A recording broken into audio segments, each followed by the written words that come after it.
આજના ધોરણ 8ના વિજય પ્રસંગે બધા મિત્રોએ ઘણું બધું કહી દીધું છે, બરાબર.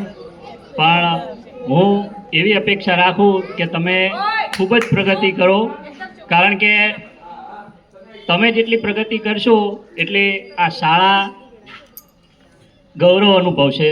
અને સાથે સાથે હું તો અહીંયા સ્થાનિક છું, બરાબર, એટલે મને તો વિશેષ ગૌરવ થશે કે મારા ગામના મારી શાળાના વિદ્યાર્થીઓ, હું પણ અહીંયા તમારી જેમ અહીંયા ભણેલો છું, બરાબર. અને નિષ્ફળતાથી ક્યારેય ડરવાનું નહીં.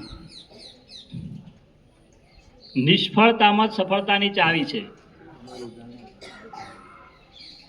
કારણ કે તમને જો બધાને ના ખબર હોય તો 10મા ધોરણમાં મને પણ ભણવાથી એલર્જી હતી, નિષ્ફળતા મળી હતી, ભણવું જ ના ગમતું.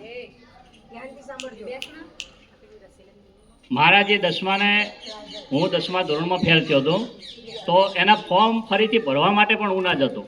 શાળાનો જે દાખલો હોય, એલસી હોય, એ પણ મેં ખોઈ નાખી હતી.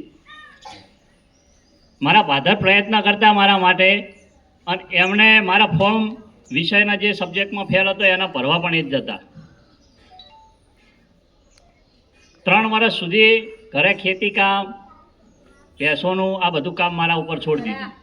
આપણને એમ લાગ્યું કે આ વસ્તુ તો અઘરી છે, આપણાથી થાય એવી છે નહીં.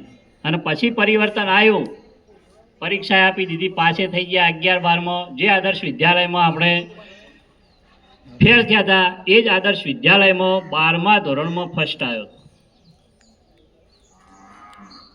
પાછું નહીં પડવાનું, ડગ્યા તો ગયા, બરાબર.